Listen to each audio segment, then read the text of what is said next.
This is Fu Eddy, baby, representing the Big Propaganda Wrestling Podcast and talking to Eddie, baby. And I'm here at the Trading Card Game Con, baby, at the George R. Brown Convention Center in Houston, Texas. We're going to have a great time. We're going to interview some people. We're going to see some cosplayers. We're going to see people trading cards because, again, that's the whole gimmick for today. So come join me and let's have a good time. Peace.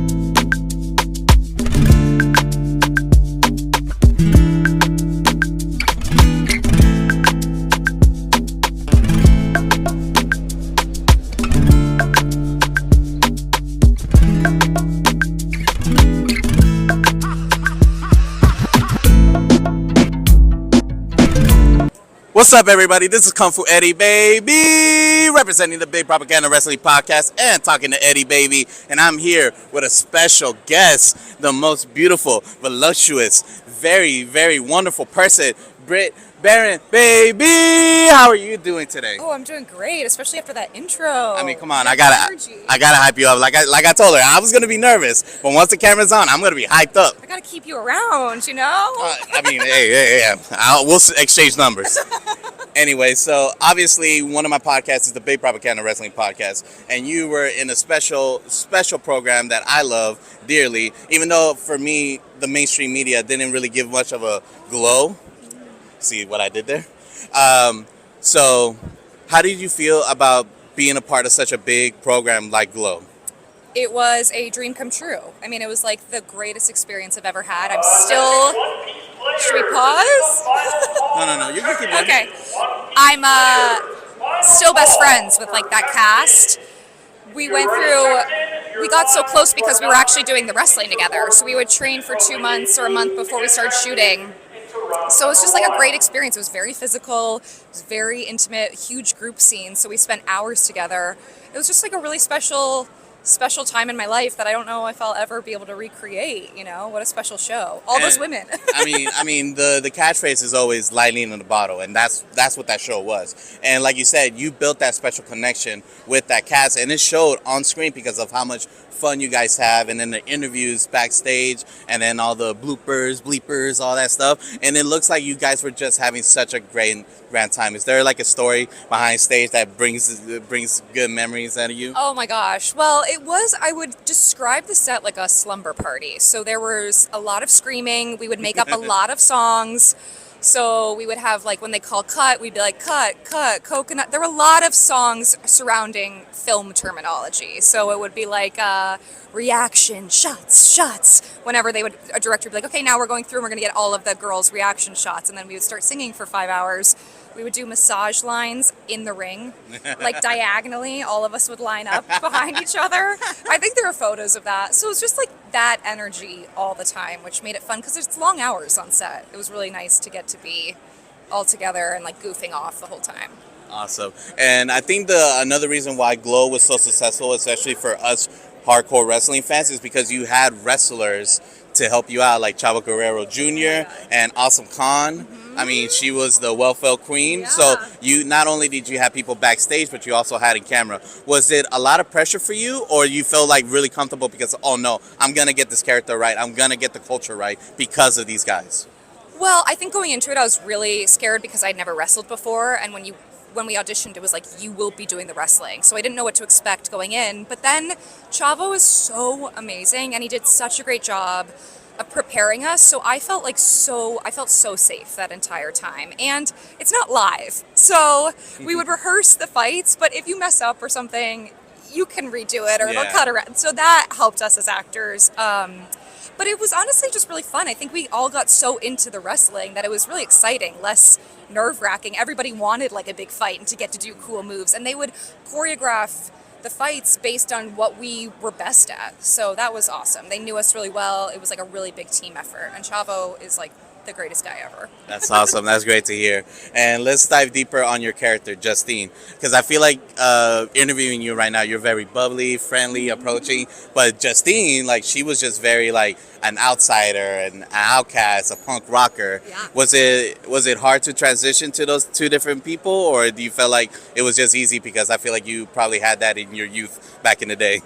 I think she's definitely more of a stretch than who I am naturally, but I have Justine in me. There's definitely like that part of me, especially as a teen, you know, the like, F you, I'm monotone, I'm over all this. And honestly, there were times the girls have such high energy, and when they're screaming for so long, there were times that I'm like, yeah, I'm down here.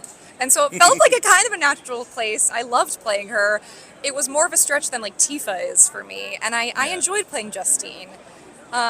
Especially like the first season, knowing I had this big secret, and it was a really fun experience. Yeah. So speaking of Tifa, I mean, you're in a popular, legendary, iconic video game, Final Fantasy, and especially the remake, Final Fantasy VII. How was that? Amazing. I mean, it's a dream come true. I love playing this character. I love being a part of this IP. It's like such a massive game and means so much to people who grew up with it. I think going into remake, it was really scary because we didn't know how it was going to be received. Yeah. But I feel better now that everyone has like gotten to know our character, our voices with the characters, and I'm like I feel so overwhelmed by like the reception that we got, and so I'm really excited for Rebirth. And I can feel the excitement because I get the tweets and all that stuff. So yeah, I love being a part of this world. And that's the thing about like remakes and remastered, all that stuff, because a lot of the hardcore fans will say like, oh, that's not the same. They'll start typing on the internet, oh, I don't like that. It sounds weird. But again, like, you feel like that if you put that pressure on yourself, you feel like that you could perfect this character if you put that pressure on it, or you feel like, no, whatever is given to me, I know it's going to be rock and roll.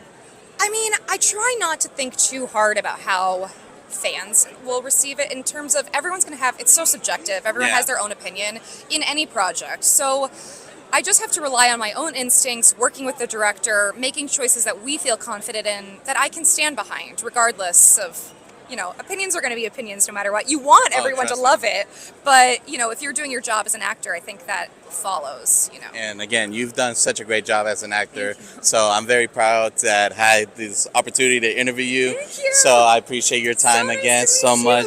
And this is Talking to Eddie, baby, representing the Big Propaganda Wrestling Podcast, and we are out.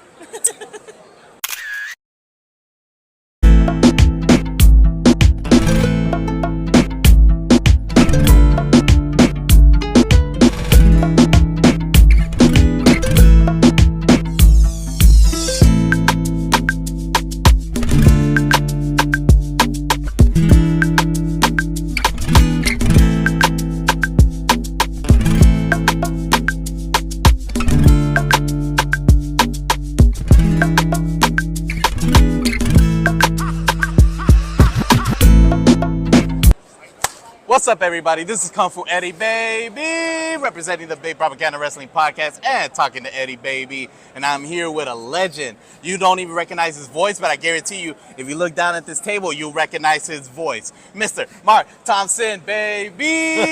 How are you doing, my friend? Good, how are you? Good, good. So I know most of my questions are going to be Yu-Gi-Oh related, but again, I feel like your name is also recognizable for a certain character. I don't know if we should give out the hint. Who could of it be? I don't know.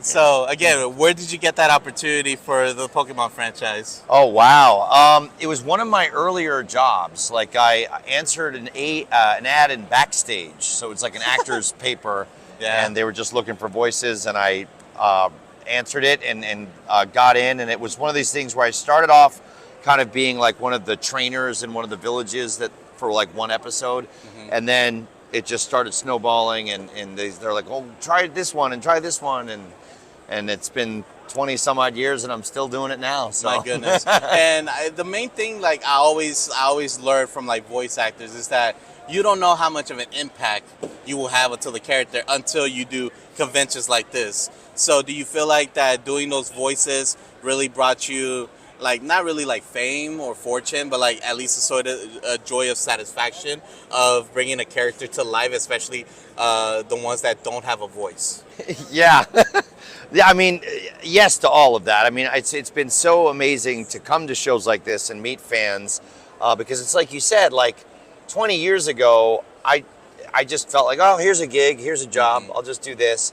But you don't necessarily connect the dots that there's like kids that are watching this religiously and like every day they're like, you know, obsessing over it the way I might obsess over like Star Trek or Star Wars or something like that. So to then now meet people that grew up with this has been very moving and fulfilling, and so absolutely. But it is funny that like, you know, I do a lot of character voices and I do, you know, a lot of, you know, human being characters, but it is funny that some of the more popular things I'm known for is these creatures that they just say one word over and over and over again. So it's, I mean, you would funny. think like it's a quote unquote easy job, but at the same time, like you can't say Gengar, Gengar. No, you gotta say it creatively because you gotta bring emotion to it. Yeah, like, you gotta say Gengar in a sad way. You gotta say Gengar in a happy way. Exactly. You gotta say it in an angry way. So like.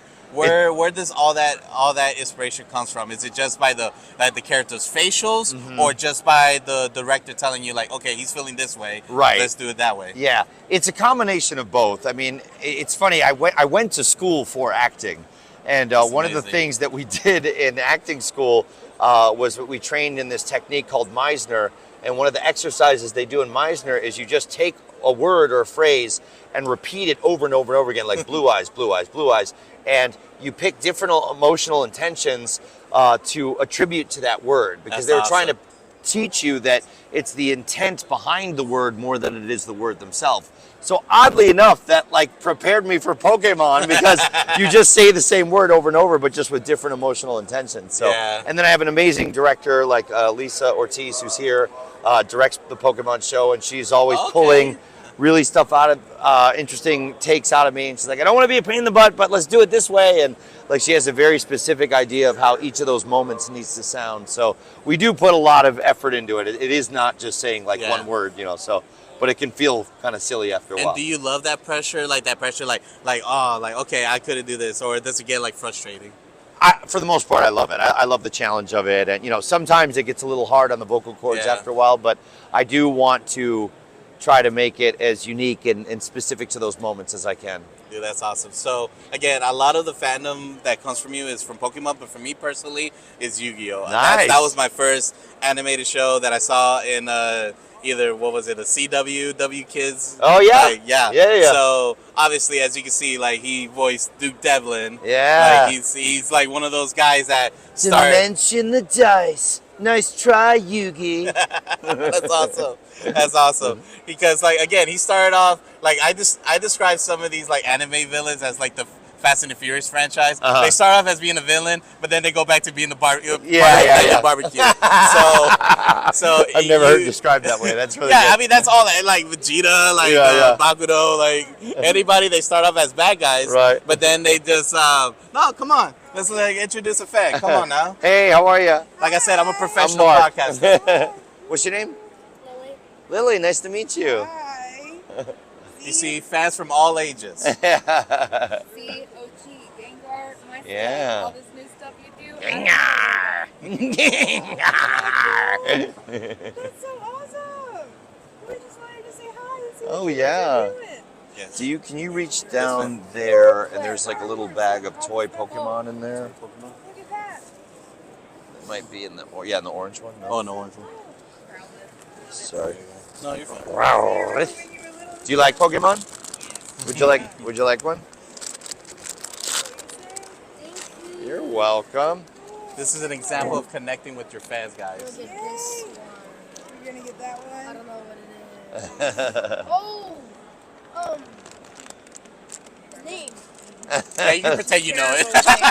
She's terrible with names. Yeah, after I am 151, Yeah. I'm done. Yeah. And then I there's tapped like so out. many It's hard to more, know 'em there's all. like Yeah. 500 or 600. And I still like, and I still play Pokemon Go, but like I said, after 151, I have no idea. No. It looks like Rattata, but it's not I purple. almost said rice. No.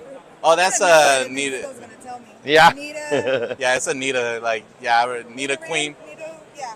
Yeah, I remember that one. Well, awesome. Thank you. That's guys. awesome. Yeah, it's nice No, to meet thank you. you. Thank you. Thank you Okay. so much. Right. And so again, how was that feeling, man? Oh, it's great. Yeah.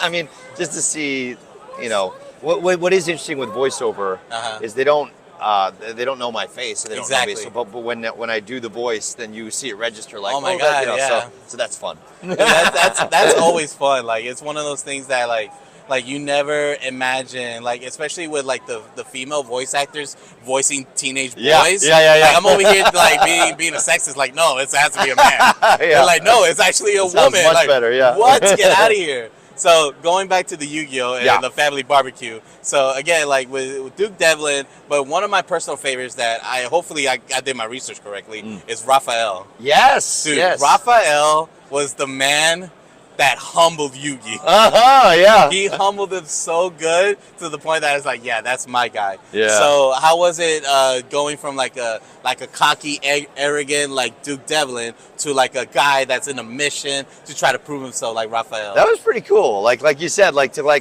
you know, actually stand toe to toe with Yugi and like, you know, put him down. Like that was pretty fun to do. It was really cool. Yeah. And I like how tough and like seal of very calculus, you know, it's really deep and low. just the way every single time you say Seal of Arikakus, it brings some joy to me. So again, I really appreciate your time, my man. friend. Yeah, no again, problem. I really hope so that we could get some Funko Pops of Yu-Gi-Oh. Yes. Again, like that's the ones I collect. Yeah, I would. Yes, I would love that. Yes, that's all right. I'll start a petition. Yeah. All right. Thank you guys for joining myself and Mark Thompson and Kung Fu Eddy, baby, and the Big Propaganda Wrestling Podcast. Thank you. Peace.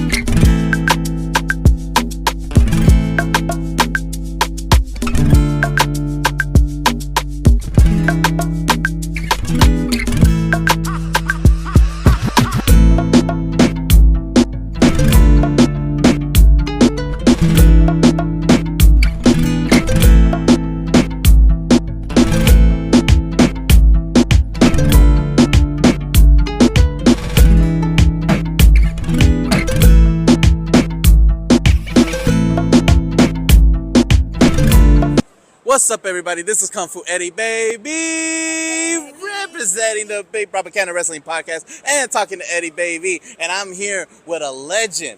I'm telling you, she's a legend. Because you don't recognize the face doesn't mean you don't recognize the voice. Miss Stephanie Nadolny, baby. How are you doing? Baby, what you said. Baby. Hey, I'm never better. What's going on, What's guys? going on? How's Houston treating you? Houston's great. I love H-Town. Grew up in Spring as a kid. You grew up in Spring. I did. Oh, so you local. I might as well be. All right, Lone Star that's State. oh yeah, I forgot. Like if you're not inside the 610, All right, the loop. Right. yeah, outside of the Beltway. Yeah. No. You official Houstonian. Let's say I love that. it. I love that. Okay. So, how did this opportunity of this legendary character from Dragon Ball Z, young Goku and Gohan, how did that opportunity came about? It happened when I met the producer at one of my sessions with Brave Combo. I'd been singing and traveling with a touring show band called Vince Vance and the Valiants out of Dallas-Fort Worth. I met him, had done some voice work for Jimmy Toys and Helen the Hen from Chuck E. Cheese. Got the audition that way, and they liked me for Gohan. I didn't know what it was. It was 1998, a long time ago. So I just kind of like in the right place at the right time, but also hopefully having the talent to be able to pull it off.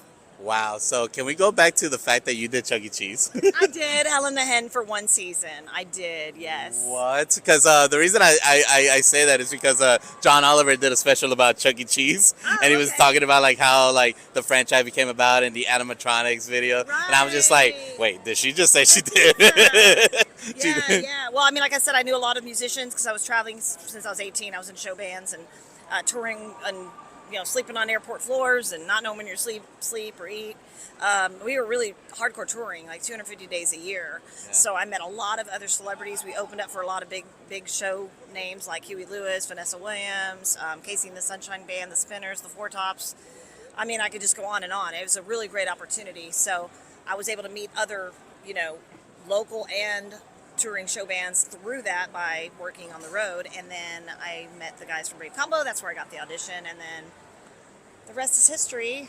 The rest is history. Glad I was there for that audition. And just the fact of all that history. So you've been doing this since you were 18, correct? Yes. Well, I've been singing professionally since I was 18. So I did musical theater and dramatic arts and dance and choreography. I did kind of anything showbiz related ever since I was a young child. So you're definitely a hustler's hustler, that I can say that. Definitely. Now, going back to, again, this legendary character that has brought joy to my generation and the generation of the past and the generation of the future. As I went about with Mr. Thompson, is that like when I'm thinking about voicing actors, especially when it comes to boys, I'm thinking men. Yeah, I don't know why until I started getting older, and I was like, wait, it's a girl voicing it? Yeah. Have you ever had that, like, almost like a, not really, I don't want to find another word, but discrimination? Has there ever been that, like, kind of that way, like, you can't voice a boy? Right. I think it's all just different opinions, but when I did come to the audition, I didn't know what anything was related, what anime was or anything at that point. So I naturally auditioned for the female characters, Bulma, Par, Chi-Chi, all of the females. And then at the end of my audition, the guys that were there, it's kind of like three judges, well, let's try a little boy voice. And I had done funny voices since I was a kid for fun. So I just threw out what I thought sounded like a cute little boy voice, and they liked it. They said add some rasp to it. Did the raspy voice like this, and they liked it. So, and then Goku's up higher like this. It's kind of the same voice, but less rasp. And so it just, One in a kind right here. Man, that's crazy. And also, like, one of my other questions for the other voice actors is that you think that, like you were saying, you just went in audition, you just did a gig. Have you ever thought in that moment, that first day you were in the booth, that you thought that all those characters that you voiced were going to be as legendary here at a Comic-Con or any Comic-Cons in the world? 5 years later, no. I had no clue. No idea. In fact, there was a hiatus there from when I was doing the voices and doing a lot of, appearances, New Zealand, Australia, back in 2000, 2002, 2004, and then even into the 2008 and 2009. But then I thought, well, it's kind of like over. Like, I didn't expect anybody to really think much more about it other than they watched it when they were a kid. But what it is it's nostalgia. And it's just like what we grew up with. When I grew up, I grew up with disco music. Well, that's my thing. Or Looney Tunes or whatever it is that you watched when you were little. That's kind of instilled in you. That's why pop culture and things like that are so important. And that's why we have these Comic-Cons and TCG. If you like video games, you like anime, do you like cartoons, do you like artists, vendors, there's, whatever. There's something for everybody, and there's no misfits here because we're all misfits and we all come out and hang out and, have fun. No, I definitely agree on that. And especially like now and being 2024 is that now they always say like 20 years before the generation. Now the new the older generation has money now. So everything that was nostalgia back then is coming back because, now we have money. So now we're working and we're professionals. We're starting families and now we can have collectibles. That's kind of how that's what it's been like for me. Exactly. So. Like I have like a bunch of collections of like Funko Pops, action figures. Like my grandma was just like, ¿por qué tienes tantos juguetes? Why you have so much toys? What is all this? Why are you buying this stuff? I know. Like, where's the wife? Where's the kids? I'm like, I remember growing up and that was, you just like what you like and you grow up with that and that becomes instilled in who you are. So here we are at another one here in Houston. And was there something of your fandom that your parents kind of like didn't get or was like rebellious on that?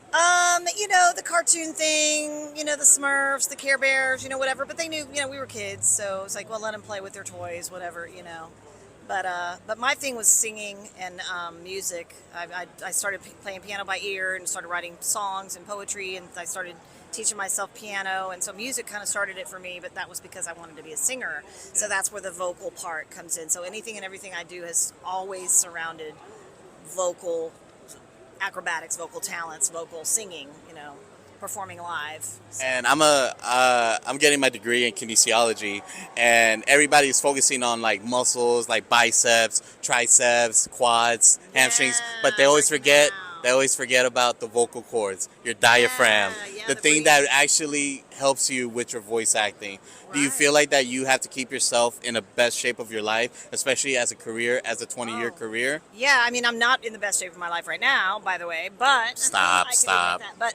But thank you, COVID. Thank you, food. But no, I mean, for me, I was already touring and regularly with a show band, 250 plus days a year when I was voicing these characters. So my voice and my chops were very like utilized and ready to go, like on a moment's notice, because I had to do that all the time.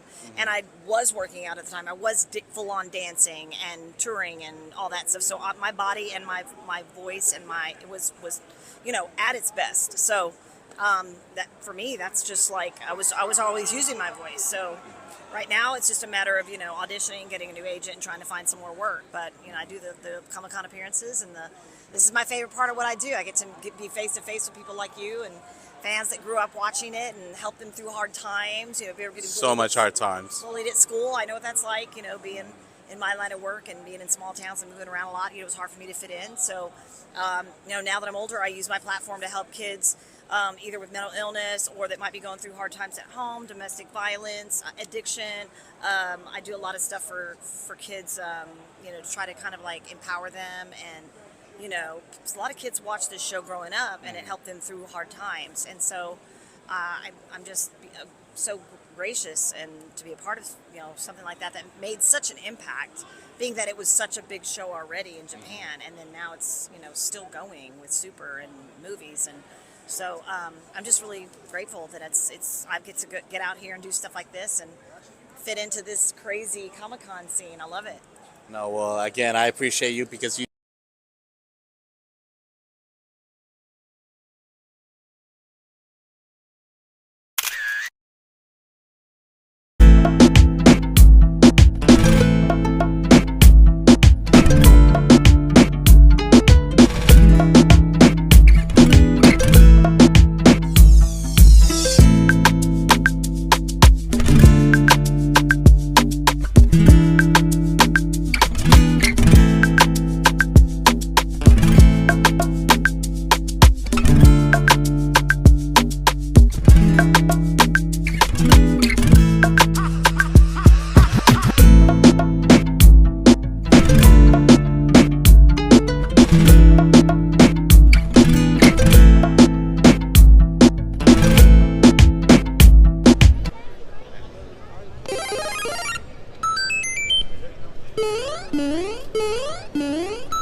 Only in one place, y'all. Only in one place.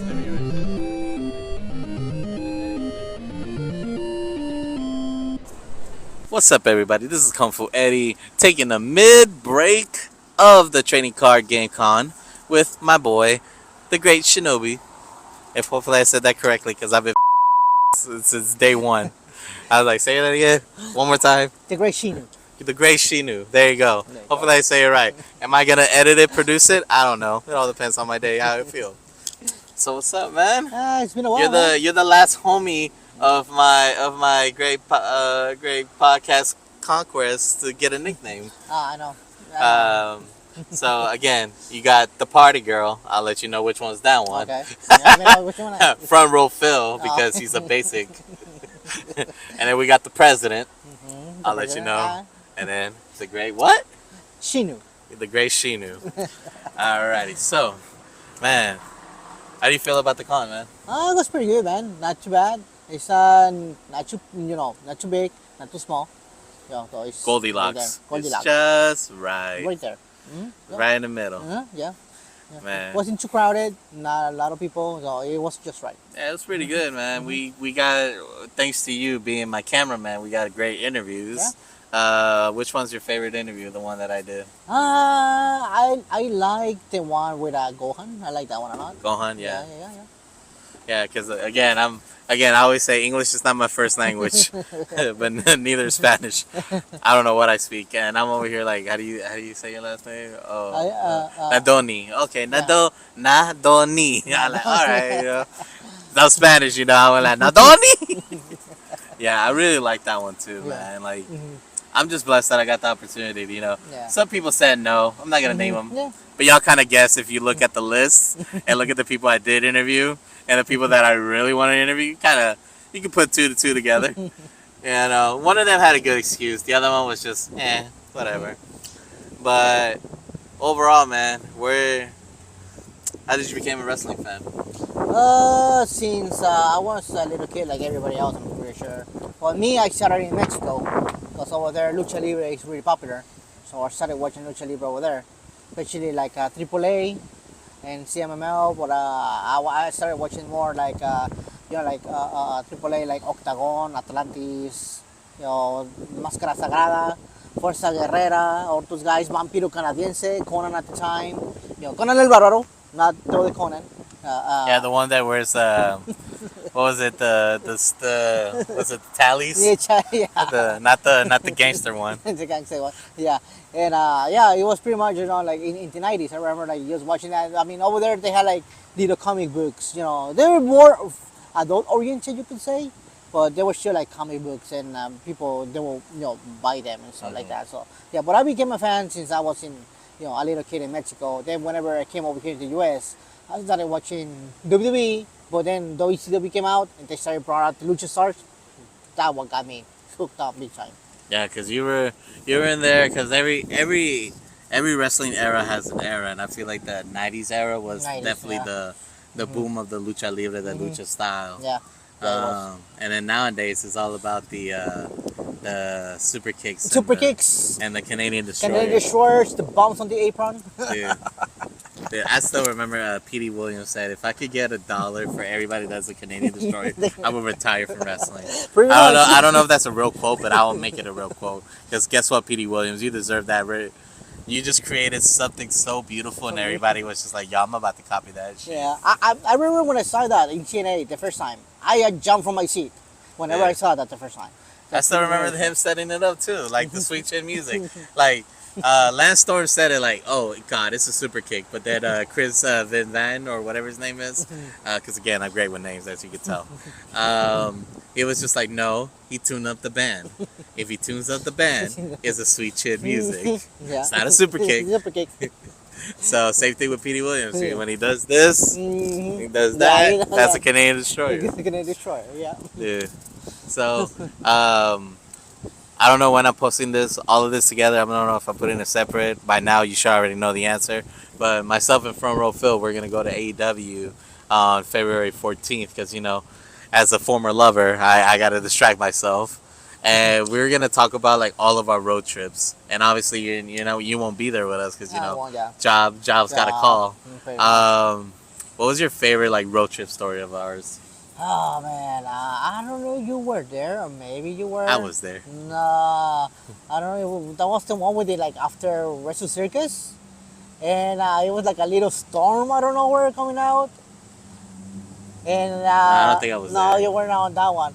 That was I'll tell you one. a storm that I kind of punked out was the one when we were trying to go from Martinez. Oh yes, I remember that one too. Oh, that one man, was that so crazy. bad. I even told you like, hey, can you message shit and see if we can do a refund or something? Yeah, never got back to us.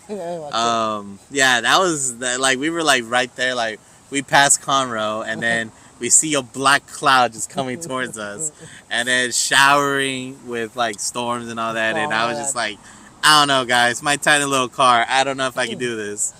But definitely the one with Wrestle Circus I don't remember. But can we just talk about how much magic Wrestle Circus was? Like again, like I just wish the content was available because I would be down to do a watch along. I know for copyright reasons, I don't know if I'll get stopped, but I'll figure it out because I know I want to do a watch along with the homies. Like we do like a Zoom call, and then we all join in, and we be like, hey man, let's watch this Wrestle Circus. But what's your favorite memory about Wrestle Circus? Wrestle Circus, I mean, man, it was a little special.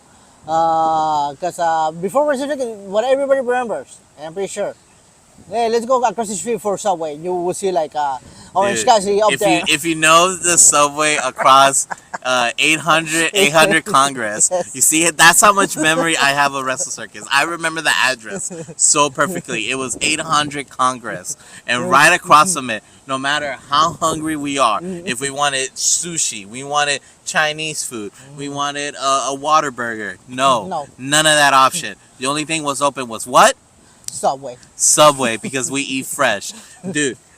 Shout out to my other boy. I'm not gonna say his name, but because he doesn't. Oh no, so you're not the last one. It's the white man. Oh. There you go. I'll call him the white man for now. So the white man caught the Lucha Bros without their mask. Oh, you did. Yeah, he did. He told me about it. He's like, yeah, man. You know, like I saw the Lucha Bros and they looked like they were normal. But then once I told them like, hey man, I love your work, that's when they started freaking out. They're like, oh no, and I'm like, no, don't worry about it, man. You know, just make sure you hide your tattoos. I mean, you got freaking like Pentagon with like Cero Miedo in his freaking palm and all that. Palm. So All sleeved up. all sleeved up. You know, with the Perros de Mal claws. You got Ray Phoenix with the. You know, so it's hard to hide. Yeah. You know. But yeah, like it doesn't matter what you're hungry for. Subway is the answer. Subway. We're gonna get Subway. Go to 7-Eleven, get your Gatorade. Call it a day, man. And you will see Trent in there or Orange Cassidy. You mentioned it. Yeah, and what's his name? The guy with the other guy from Best Friends. Oh, Chucky T. Chucky T. Yeah, the one that nobody remembers. You will always see them there, always. Yeah, man. I It remember. was they love their foot long. Yeah. Pause if needed. But yeah, like you said, like as much as the owner doesn't want to admit it, it was the Texas version of the PWG. Yeah, it was. And I just wish that he would have just sold some DVDs. He would have just done some extra streaming venues or whatever, so that we could have kept the product going. But either way, if it wasn't for Wrestle Circus, we wouldn't get AEW. Yeah, we wouldn't. Yeah. So again, it's like one of those amazing memories that you know. I wish I would have recorded more like you, because you sent me a screenshot. Hopefully, I'll post it right here because you know with my hand, my hand's magic, of someone doing a flip, and we were like right there, like Yeah, that. we were right there, like on the second row. Second row. With the old faces. Yeah, because we never could get the first row, no No, matter we how never. quick we try to do it. We never get first never. row, no matter what. Even front row Phil was disgraced that day. 'Cause he's like, I cannot get no front row. I don't know why. But yeah, so this is our midpoint of our vlog. I don't know. Like I said, I don't know if I'm putting this all together. I'm separating it. You'll find out once I post everything. But definitely with my boy, the great Shinobu, right? Shinobi. Yeah, great Shinu. Shinu, and the Kung Fu Eddy, baby, representing the Big Propaganda Wrestling Podcast and talking to Eddie, baby. Peace. What? Hey, hip hop, yeet! No yeet!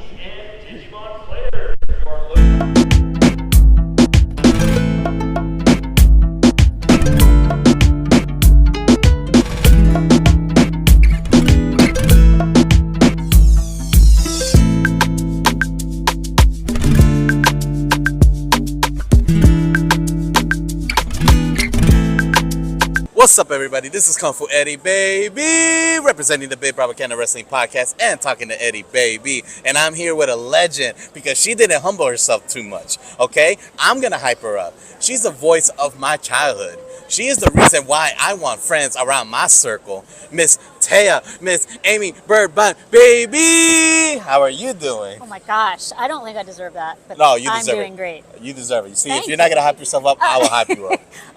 You can be part of my hype squad. Of course. That's what everybody's been telling me, Oh man. my gosh, thank you. So again, you're part of my childhood, especially with Yu-Gi-Oh. How did that opportunity came about? Well, I had been in the 4Kids circle by the time Yu-Gi-Oh came on the scene. So I was in the talent pool and I just auditioned, and I hardly even know if there's more story to it. I just auditioned and we just seemed to kind of fit. She's a very sarcastic, very sort of sassy character. And I seemed to sort of naturally get her. I guess I don't know what that says about me, but of course. But yeah, so she was probably Max was my first regular role on Pokemon, and then Okay. and then Taya was my sort of second big series Okay. character, and I had no idea it would grow into the franchise and the fandom that it did. I mean, I had no idea it was going to have the kind of staying power it did, and Yeah. it surprises me to this day that people still. And again, that's the main question I always try to ask all the voice actors, because for you guys, your mentality is that I'm in the booth, I'm doing a gig, Yeah. that's it. Now the franchise is about to turn 20 years, 25, Yeah. and you're still here. Like, even when we were waiting in the line, your fans come up to you, they hug you, you embrace them with such love, and I appreciate that so much. So with that being said, like, have you said that you never thought this character Taya was gonna be this big? No. Yeah. I mean, I never really expected her in particular. I mean, I think we probably all had a sense while we were doing the show that we were doing something really significant. Yeah. But my character in particular, who doesn't duel, who's always in the background going, "Yay, friendship! You can do it." I wasn't really sure where her character fit in, if she was really considered anything like part of the core team. But this is only my second con, and my second time interacting with fans and hearing what they really have enjoyed, and it's just, I don't know, I think her message of kindness and love and friendship is really just resonates, and she's sort of like a calm, soothing voice in some ways throughout the series. Of course, no, I totally agree. And like living in this world, like, I'm an adult, like, I never knew like some of the things that I was gonna deal with as an adult. You know, the paying taxes, having to own a home, mortgage, all that stuff. Yeah. I never knew that. I want to go back to being a kid and just watch my cartoons and I just love call it. it a day. 100%. But I always try to tell everybody when it comes to like supporting characters, like, everybody's focused on the main table. They forget about the legs. So please give yourself some credit. Thank you. I will be the legs. They won't be long legs, but I will be the short legs. No, of course. And like I said, like, your character, like, even though you say it's in the background cheering and all that, have you ever had people in the background in your life cheering you and going on for your career? Yeah. I mean, my family, always. family? My mom, my brother, my kids, always- my husband. That's all of beautiful. it. Yeah. That's beautiful, because again, everybody needs a support system, and that's why me personally, I love Taya. Like, you gotta have that support system. If you don't have no support system, then you either do it out of pure luck, or just wait until a long time until you humble yourself, and then you're just like, okay, you know what, I do need support. Because a lot of people, like, nowadays that I've been watching, especially I work around kids, everybody wants to be prideful and they want to do it by themselves. Nah, I got this and that. Like, no. Like, everybody wants to focus on the bigger muscles. Like, I'm a kinesiology major. Like, everybody wants to focus on the big muscles, the quads, the quadriceps, but they forget that quad means 4. There's 4 muscles all around it, so the muscle doesn't work until everybody's around. So that's why, like, I'm so, like, glad to be able to talk to you, because again, like, it's one of those things that we gotta appreciate all the supporting characters, because everybody wants to focus on the mainstream ones, everybody wants to focus on the anti-hero villains, but the support characters wouldn't be nothing. I mean, like I said, the main character won't be nothing without the main character. I think you've got a thesis here. Oh, no, trust me. I agree completely. Trust me, I appreciate it. So again, I really do appreciate you at this time. I do want to mention, like, my favorite scene with Taya is when she took Yugi to the museum, because Yugi was in that, like, little depression, like, I don't know what to do, this and that, and you're the one that cheered him up. So I want to give a shout out to that one. Like, that was a beautiful moment. That's a good Like, one. every single time one of my friends is down, or when I'm down, like, yo, just take me somewhere, Aw. distract me, and then we'll be good to go. I mean, it's these moments, they happen for all of us, right? Yes, At ma'am. any given time. So I appreciate when my I appreciate when my you. people are around me, and I appreciate you for coming by. And, Of course, like I said, yeah, I could do the rest as long as I give it the opportunity. Aw. So again, I appreciate oh my gosh, so thank much. you so much. And thank you for talking to Kung Fu Eddy, baby. Peace.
spirit. So.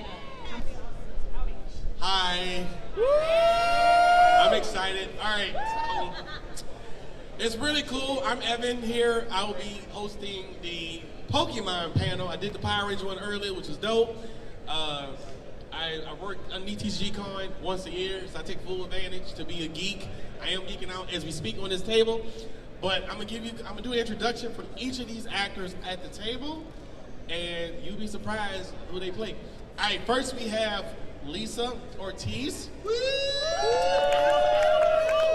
And what's really cool, she plays many of them. She does Vaporeon, Totodile, Sabrina, Karina, Rosa, bars, Ashawa, right, and Roxanne. Yeah, there's a couple more you'll see, which is good. I'm just going to jump in over here and just say something. So, along with a lot of the people over here, you're going to see, I'm talking for this because I've directed the show for the last 8 years. I have been in every season, except for 2, since the beginning. So I was in the very first episode as Daisy, Misty's older sister. Yeah, so I'm old school, new school, and you have treats here because you have old school, new school, and new school. This is a lot of folk and a lot of poke people on here. But yes, and I also did Flannery, a bunch of other things, and then I forgot all my Pokemon after that. We'll just randomly do the Pokés. But I'm just saying is you guys have like treats here. You don't even know. Hey, you know what it's like. Hey, look, this is what we gonna do. Hold on, nephew. I use some very good skin cream. So that's all. That's why I'm gonna tell you now, playing. Next we have Anjali Kinpen. Did I say it right? They're gonna say their own names. I'm gonna say it right. Kunapenny. Kunapanini. Cuban Panini. Very close. Right, pray for me. She's so. It's called Cuban Panini, which is fine. I'm gonna get fired. I lost my job. You don't lose your job. No, there we go. But for me also, because I work with you a lot, can you pronounce it again so that we can make sure everybody has it? I can do that. Anjali Kunapanini. I appreciate it. She also voices, she plays the new character Roy from the new Pokemon Horizon series. Starring alongside Alejandra Reynosa and Damon Mills. Yeah. Also, Very cool. exciting. And next, finally, we got Mark Thompson, the voice of Gengar, Caesar, Pignite, and Growlithe. So there's a lot of like Pokemon. I'm fanboying right now, but I'm keeping it professional. Right? So obviously we have about 30 minutes. I do have some questions for you guys. For you guys to get into these characters, what is the preparation from? Even if it's just to play a Pokemon, what is the preparation for it? Well, it depends on who you are. If you're me, if you're Erica, who is sitting at her table over there, who also does the voice of Eevee and a bunch of the other ones over there, if you're her, you're doing it for a month. You're like sitting there, you have a thing, she has a whole thing set up. You're Mark, you're like, wait, which one was that again? He has so many Pokemon that like I have seen him like do like, this man has done like 10 Pokemon because there's 1,000 of them, right? I would venture to say 990 of them are probably Mark Thompson.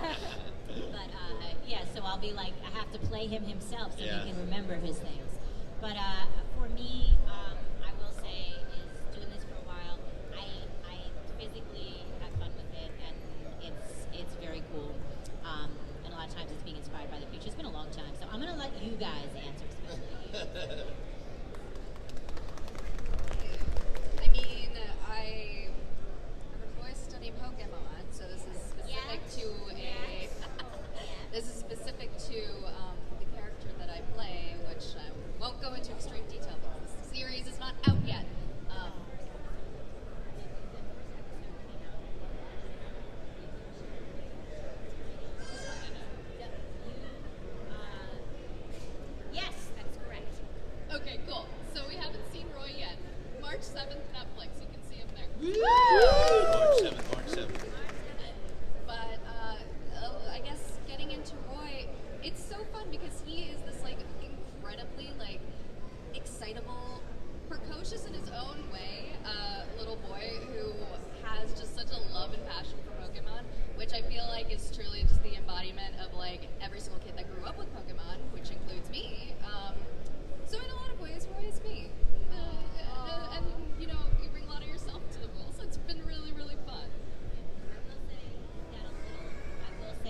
does have this. I can't wait for you guys to actually see all the episodes because they do such a wonderful job with this character. And Roy does have a sprinkle of that Ash Ketchum energy on it. So I think you guys are gonna fall in love with him. Yeah, I think it is funny because people will often ask me, because I do a lot of the creatures, like, well, don't you know, how do you keep just saying the same word over and over and over again? And I always like to tell people I went to school for acting, and one of the techniques we studied was Meisner technique, and he has this particular exercise where you just take one phrase and just say that over and over again, and then imbue it with different emotional intentions. So like, in a weird way, like NYU prepared me for Pokemon, and I was like, what? But then Lisa is an amazing director, and you know, a lot of times she'll say, I don't want to be a pain in the butt, but, and then she's like, she'll really try to like really get super specific on what's going on in this particular scene and making sure that it doesn't just sound generic. She does a really great job of making sure that every moment is specialized and a lot of attention is put into that. So she does a great job pulling it out of us. I will tell you that's funny that you said, and yes, I think NYU prepared you very well. I don't know, it's crazy, but he is, and I do a lot of Babel stuff. But you guys, a lot of you guys have watched this since you were little, you know, watched it since you were kids, and I like to tell people like you guys grew up with Pokemon. I grew up in Pokemon, so it was one of my first gigs. I have been with it for the whole time, and so when we started in the beginning, we did not know what it was going to be, but now we know. So I know that there's going to be like, you know, 10 million people who are going to tune in and watch this. So we spend time with it. Mark is humble. He has some of the craziest. I could give him a whole conversation that the Pokemon are saying, and they'll do that. But I treat Pokemon like little kids because I feel like that's the way that it is. It's like those are the toddlers, or like the 2-year-olds, or the 3-year-olds. They may not know how to talk, but you know there's a lot going on in there. They have a lot of opinions. So that's how I treat the creatures. I've been informed the mic is on, but luckily I was stage trained also. Does it work now? Oh yeah. They were like, shut that woman up. No. Is there any particular characters in you guys' life that y'all were influenced by, or anyone on TV that y'all looked up to? Like a Frank Welker, Kevin Conroy, or someone there you like, man, I want to be a voice actor, or I can do that. Kevin Conroy, you said it. Oh, really? Okay, yeah. I grew up on Pokemon and Batman the Animated Series, and those were like that's the that's shows that made my entire childhood. And Kevin Conroy was a huge part of that, and that character influenced me in so many ways. And then as I grew up and like learned, oh, there are voice actors that do this behind all of the cartoons that I'm seeing on TV. I think he was definitely one of the ones that made me realize this is a career that I can pursue, and it's crazy. Don't give up on your dreams. Yeah. And this is a dream come true, by the way, because one of my dreams was to be a panel host for shows I grew up with. So in my mind, my 5-year-old me, I'm like, Mama, look, I did it, look, you see me? I took Mama a selfie earlier. She was like, that's my baby up in the front over here on a Sunday. She'll be in church though, but he here at the convention. All right, Mark, or Lisa, anyone? Oh yeah. I was a big Robin Williams fan growing up, so I was amazed by him, and I just remember watching the behind the scenes with him in Aladdin and just being blown away, watching him riff and stuff like that. I was a big fan of Peter Weller, Optimus Prime, and Mark Hamill. I'm a huge Star Wars fan, and I remember just being blown away when I found out he's the Joker, and like, wait, he does that voice on regular show? Wait, what? You know, like, it's just like, I'm blown away by his range, and I think he's a really amazing performer, so. Yeah, I will say, like I said, he undersells. He is a huge Star Wars fan. Yeah. He does narration for all the Star Wars books, and he does all the voices of them, which are incredible. And also, he is the man that I know. I don't know who's here who is a fan of something and has T-shirts. His collection of Star Wars shirts will put you to shame. Yeah. I literally would come in every day, and I'm like, which one are you wearing today? I think I saw he went a month, and he didn't wear the same Star Wars shirt once. It's true. It is. It's incredible. One of my heroes. I grew up watching a bunch of stuff. I grew up watching anime. I grew up watching a bunch of Disney, Robin Williams, all of that. I also grew up watching like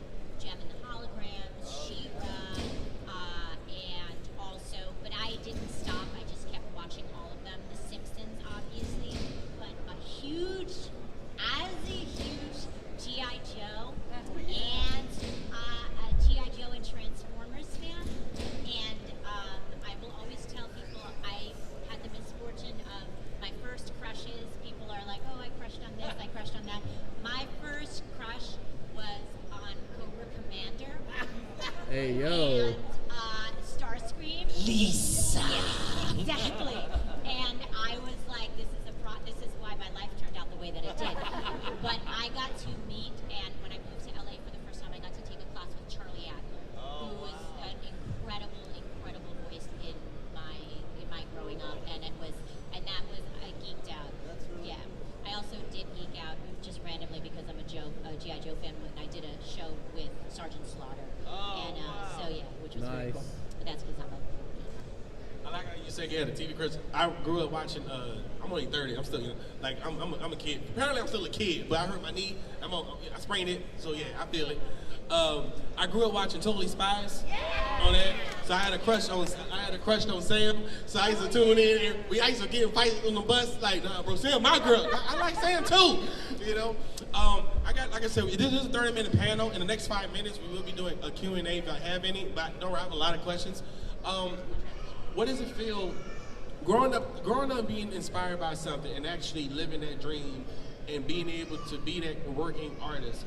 What does that feel like when your agent calls you, your manager says, hey, look, you got the part, and all that work that you put in and grinding to play those characters, regardless if it's on screen, off screen, what is it like being to walk into that realm knowing that you're doing it?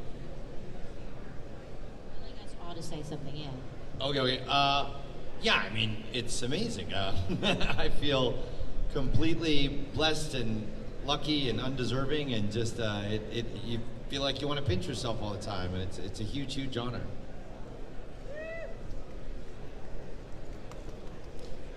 Clap. That was beautiful.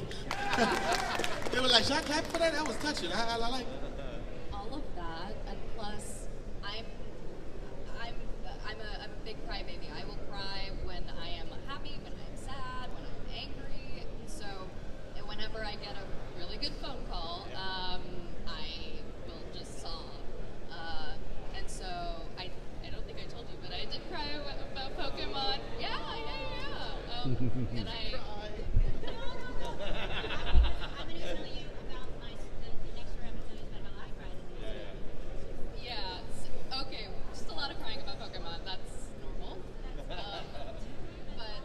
But yeah. So for Pokemon, for basically any moment where I've had just my childhood is like becoming, or my childhood dream is becoming a reality moment, which it's impossible to like comprehend. But in that moment, the emotions overwhelm you. I just cry. See, no, that's cool. I started a while ago, so I didn't even know this was going to be a job. I couldn't even tell you. If you talked to me when I first came out of school, I didn't know that I would still be here today. No one of us knew that.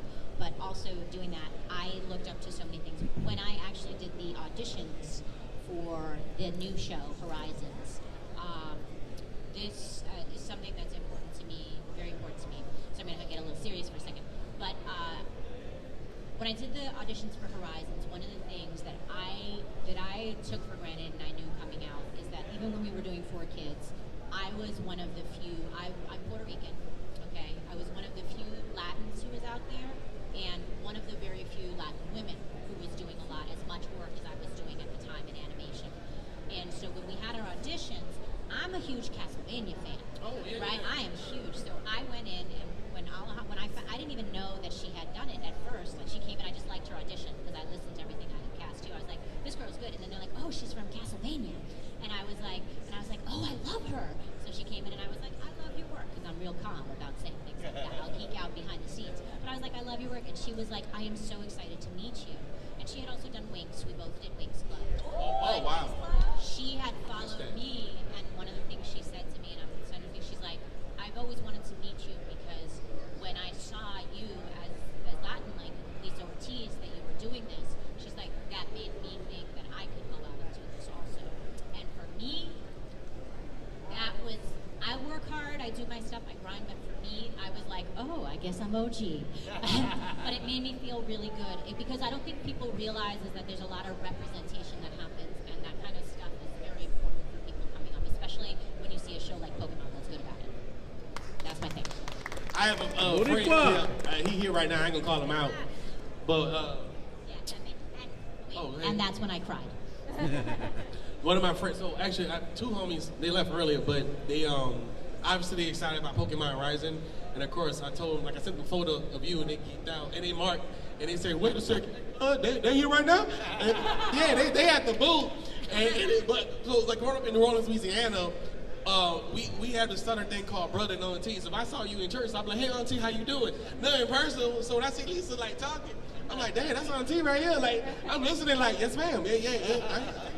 I'm just trying to make sure they, but Zeno says that to me. Really? And I'm like, that's cool. I'm Titi Lisa. I actually met Zeno. He's a really nice guy, by the way. Really cool dude. I got so many questions because we're on time. Man, I'm geeking out. Hold on. Do y'all have a favorite Pokemon? Yeah. Do we? Yeah, I know you do, because you do 1,000, you work with a lot of Pokemon, so I just want to know, does any particular one? Okay, I can say this now right here because normally I ask that and I'll have different answers for everything, but my real true favorite Pokemon is Gengar. So, And he good in the video game too. Have y'all played Scarlet and Violet? Gengar! Well, that's so crazy. Wait. I will say one thing. Mark, can you do me a favor? Can you come in? Can you fly? Can you fly around this room, come over here, and then make fun of her over there as Gengar? Just do that.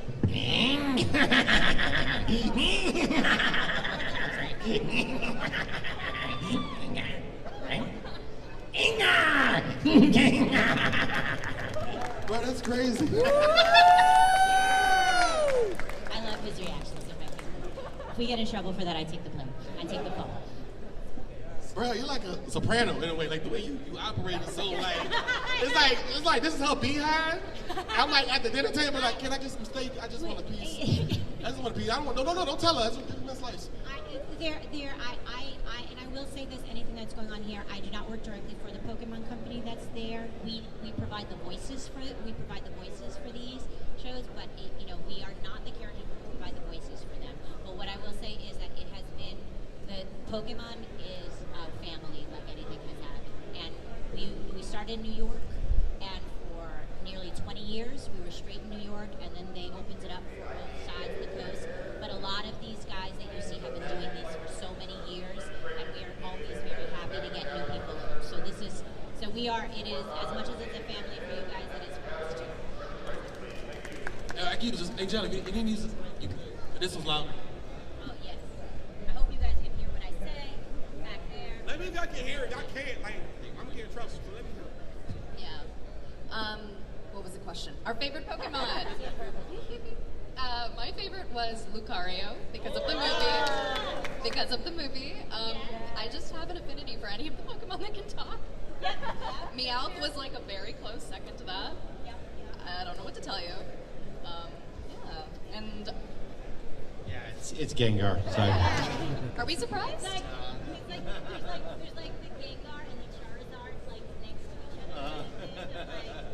We'll get to it, but Gengar wins by personality by a yard.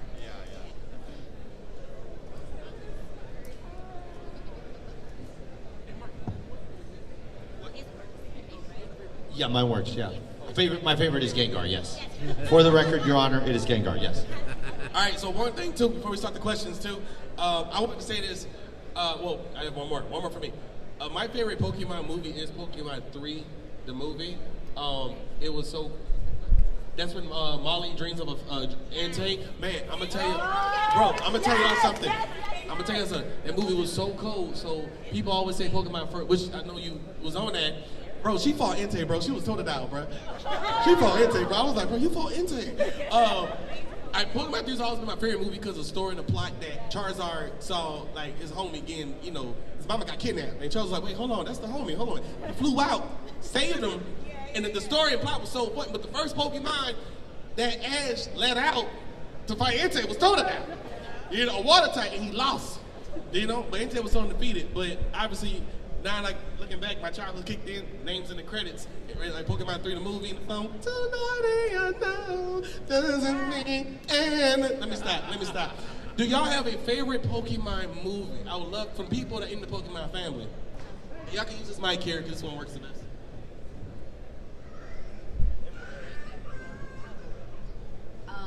Not gonna mention the one I just said. The one where they, with Latios and Latias, and they're in like the Venice city, that was so underrated. That was such an underrated movie. It doesn't get the love it appreciates. Yeah. Yeah. It was gorgeous. I mean, it was like basically Venice, and I loved that movie. Latios and Latias, love them. Yeah. So the most honest answer is I don't really know, and I have a horrible memory. So like, I really do. Like, I just have the one with Latios and Latias. yeah, the Latios and Latias. Yeah. No, so they all kind of over the past 20 years have kind of blended together on me. So I have a bad brain. I'm sorry. The one with Gengar. The one with Gengar. Is he in a movie? Okay, great. Many. Mark was also in, and to be fair, also sometimes we have the movie, and like he'll just come and he's like, "We're doing the movie today. What's going on?" I will say a lot of us who have done this, like I said, from 4K Day or from even from earlier, even now with our show, we're with Horizons, we're already into the 20s recording of the episodes, and there are days that I come in because I watch them all that it's one episode. So like if you tell me plot, I know what's going on. If you tell me the name, they're like this. I'm like, okay. I'm like, well, oh, the one where Gengar was crazy. That was like everyone. Which one happened?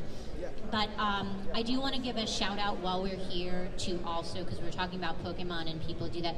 Casey Rogers, who retired a number of years ago, was one of the Carter Cathcart, who's not here. He's been sick. He did. The original, what is Gary Oak's nephew? Gary, yes, Gary, yeah, Gary. So he did Gary. So he did that, and then he took over as James in Team Rocket, and also as Professor Oak, and then he took over as Meowth. So I've known all of those. Meowth actually is favorite Pokemon through all its iterations. So those are my top 3. I don't know why I did that. But I wanted to give a shout out to Casey Rogers, who was one of the first. She originated so many creatures that you guys watch. She retired about 8 years ago, and a lot of us also stepped into hers. And she did originally one of the first Totodiles, and Eevee, and Wobbuffet, and all of these. And she doesn't do shows because she has retired. But I just want to give a shout to her.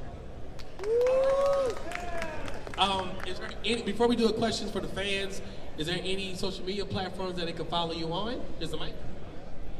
I am Captain Ehud _ Mark Thompson _ VO. Very simple. Not really. I am only on Twitter or X or whatever it is, as Here Lies Anjali.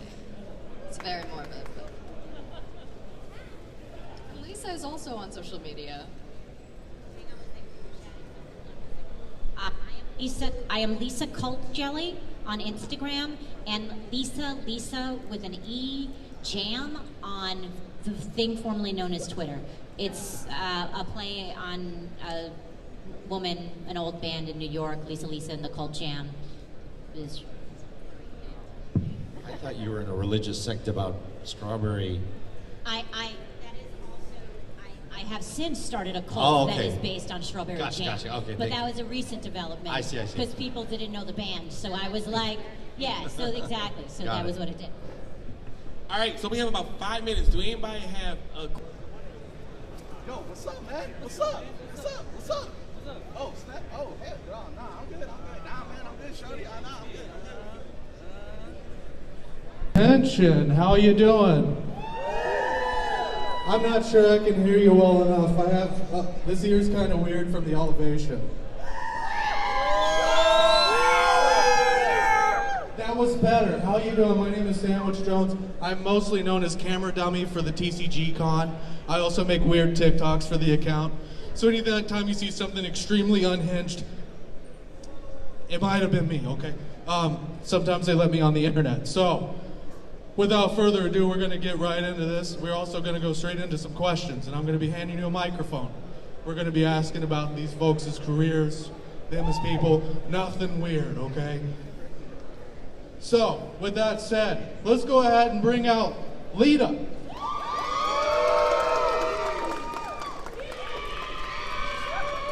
For Pete's sake. Wherever you want to sit, boss. These are not people you want to upset, so I'm going to be super cool. Wherever you want to sit, you just... Okay, I'm going to pick right here. And up next, we've got Mickey James.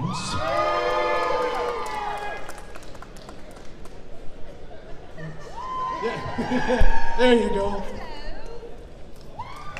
Give it up, folks, for Pete's sake. Let's... All right, and of course, we have Mick Foley.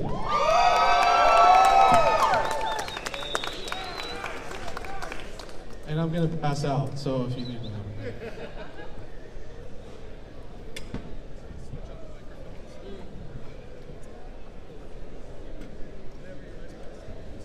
We're so far. I should have sat right here.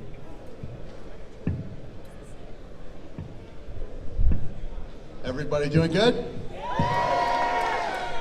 I'll tell you, before we start, one thing I'm happy about, like, this is a panel. Usually when we go someplace and there's 3 or 4 wrestlers and then we're like, oh, what's our panel? Like, oh, it's just you. And I was like, me by myself is not a panel. So I know when we saw this and we saw that there were 3 of us here, I can't speak for Amy and Mickey, but I was excited because we all genuinely like each other.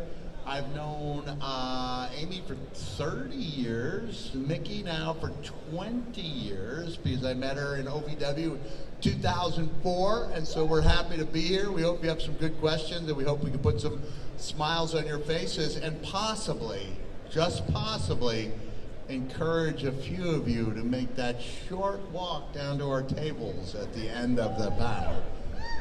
I would appreciate more applause than that, but So how many of you guys, this is your very first Comic-Con experience? Okay, all right, so like about a third of you. Some of you guys I know, because I've met you already, are kind of indoctrinated to this Comic-Con world. But let me give you a little bit of a heads up. These panels, we think of as like clubhouse talk, like off the record, where the real answers happen, okay? But the only way those real answers can happen is if we put our phones away. After you get the pictures, get like sound bites, whatever. But the less cameras and... Latest, some of them. If you want to get things signed, if you want to get selfies, photo ops, get in line for those now, pay for those now, and get it out of the way. Thank you guys.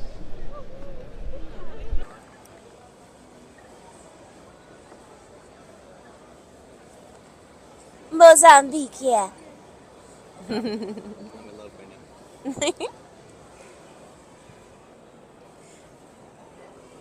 And brother, I actually I was trying to be all beautiful. I did my hair and everything, and then stood out in the rain.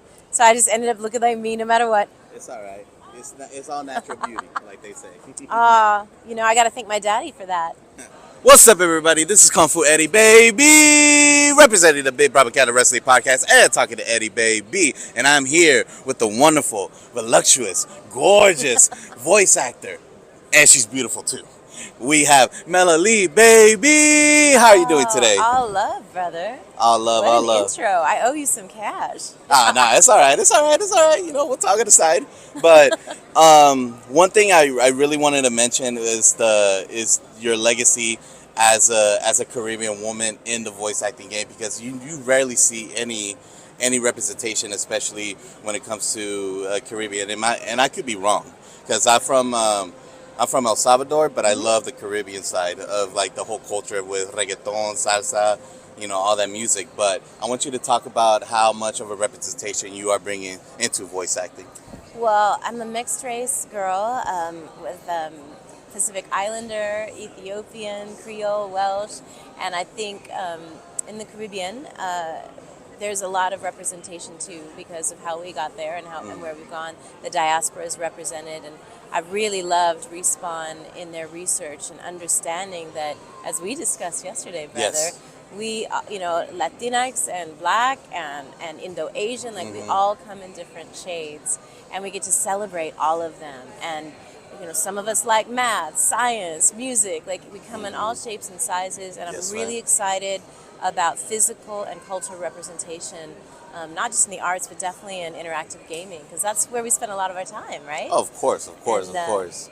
Yeah, we learn that we have to squat up with people that maybe don't look like us. Oh, for sure, 100%. But it's a good thing. Because again, like you had that moment in Metroid where everybody thought that the main character was a guy, but then when she took off the helmet, oh, it's a woman, and everybody was just like, "What?" Right? And it's like, yeah, they any shapes and size, gender fluid, all that other good stuff. So again, like I just want to say thank you for that, like because again, like even though like again Caribbeans, like they say they're not Hispanic, but again, I feel like they're more of Latinos, Latinx, all that stuff. Because especially like what they say, like, oh, if they really light skin, they don't want to associate. If they're really dark skin, they don't want to associate. No. So it's always a good thing that you want to represent the Latino culture. I think that that's another important thing. We have different cultures and backgrounds. Not everybody has the same background, but we can live in the same place.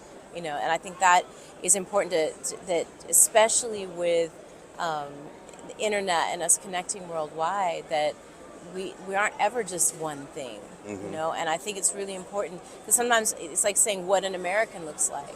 Yeah, That's exactly. a ridiculous sentence, right? Of course. Because we're from all over, and I think people get to celebrate the cultures they're from, and that looks different than what some people expect it to, right? Oh, absolutely. And like we talked about it yesterday.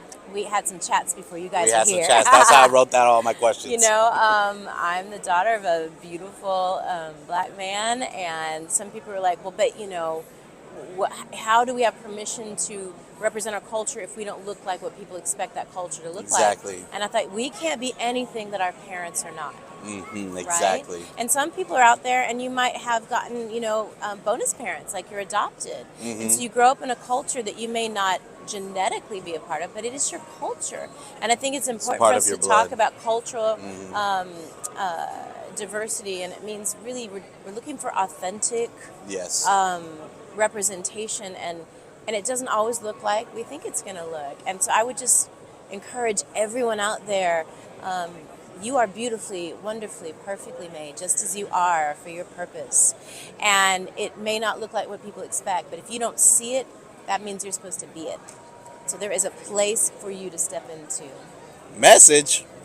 Anyway, so speaking of representation, I mean, Respawn did, like you said, they did their research. Yes. And what a role that you had with Lifeline. Good brother. I mean, that's what I wanted to hear. Anyways, so again, like you go into details of the opportunity, because like you said, we talked about it yesterday that you had an opportunity to voice Jade in Mortal Kombat 11, but you thought that was the bigger role. But let's talk about how big this role was. I think I was cast as Jade probably about the same time, if not before, Lifeline. And I was like, oh, my life's going to change. Jade from Mortal Kombat. It was coming out in April of 2019. Yes. And, I loved working with the Respawn team, and we just had such a great time. And in the fall of 2018, they said, listen, we're not really going to advertise it. I think we're just going to drop the game and see if anyone likes it. Which in movie business is usually code for we're shelving your game. Yeah. It was nice working with you, And so I enjoyed the process, but we never know what games are going to hit. So there's series that we've done and games we've done, they literally get scrapped. You can spend a year on a film or a game and then they never make it. So you start enjoying the process. You don't know what's going to happen afterwards, and you're just grateful for the job and the creativity and the team. So with the Respawn team, I just felt blessed because I learned a lot about myself as a person. They asked, so I didn't feel like I was trying to fit into someone else's mold. Yeah. They kind of built the character around you. Me, and it just felt like I had permission, because I used to doubt, what I could and couldn't do, because I felt, and I know that it's not just because I'm mixed race, because somebody could be like 100%, I'm like you're from Salvador, but what that looks like. Do you know what I mean? And Exactly. that could look like so many things, and so you feel like you're not quite enough of something, and I felt whole in the process, and it gave me permission to stand up and carry myself in a different way, where I felt like I had permission to exist. So that's very deep. That's very but deep. there was never a, well, this is what we'd like you to do, or that it was really just felt like it was fun. We were laughing, and And then in February, I got an email on February 4th in 2019. They said, hey, your game dropped. Do you mind tweeting about it?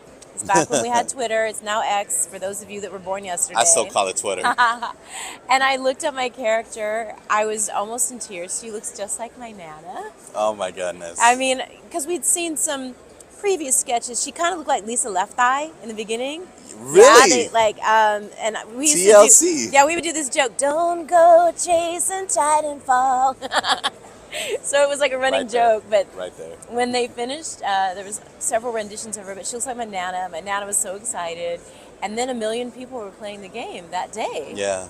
And then 10 million, and then 50 million, and all of our lives changed forever before April of 2019. So February, March, April, that was all Apex. And then Jade came out, which was lovely.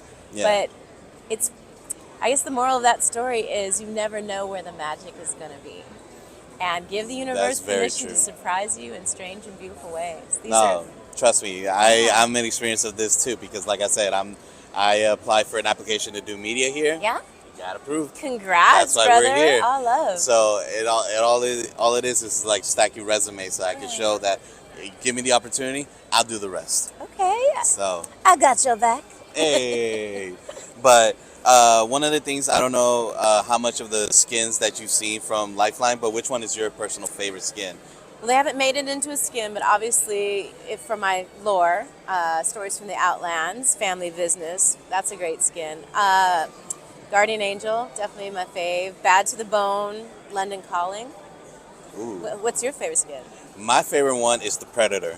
Ooh. Because I'm a big, huge fan of Predator. Yeah. First of all, R.I.P. Carl Weathers. So, because I love the Predator franchise. Even the Predator 2, which was like a little bit corny. Like it had, what's his name from Lethal Weapon? Mm-hmm. And he was just playing the same character like, oh, I'm too old for this. And I was just like, yeah, you're too old to face the Predator. Why are you facing the Predator? We do what we can, brother. Oh, no, trust me. He did his thing, and I'm proud of it. But my favorite one is always the Prey. Like, once the Prey came out, I was just like, yo, Native American chicks are badass. I was part of the team that did Comanche. So we got to do that. That was one of the first times we ever did any film. ADR was full Comanche first and then in English. That was powerful. Wow. That was powerful. We had a beautiful brother from the Comanche tribe who was teaching us the language, praying for us before we went in. And everybody was from different backgrounds, mixed. And a lot of times for Native Americans, you kind of feel like if you didn't grow up in the res, you can't claim it. But it's it's there. And what was beautiful is to be in this circle. I'm getting chills talking about it. And have them pray for us before we started. And then for it to be one of the biggest opening films for Hulu ever. Yeah, it goes to show you. Yeah. And then like all the trolls came out like, oh, I can't believe a girl beat up. And then Arnold Schwarzenegger took it. I was like, stop. The whole purpose of the film is that she knew her nature, that she knew her environment. I mean, come on now. She did. Like if you come to my house and I don't know where my weapons are, that's I'm a bad homeowner. But I'm loving not just indigenous representation, but the fact that indigenous cultures around the world have so much to add to the narrative of storytelling. And I'm excited, not just in interactive games, but in film and in books, this expansion. We talk about representation all the time, but the expansion of the narratives that are being told allows us to understand who we are as human beings on planet Earth.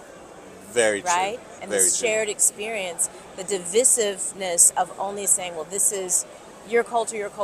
We're not just learning about each other so that we can stay apart. I think with understanding and we can start to see ourselves even in other cultures, like what we have in common instead of just how different we are. Oh no, trust me, we have so much in common, but it's just, like you said, we just have to sit down and talk about it. Yeah. And speaking of sitting down and talk about it, I feel like I've taken up too much of your time, and I really appreciate this opportunity so much. So, thank you for talking to Kung Fu Eddy, baby!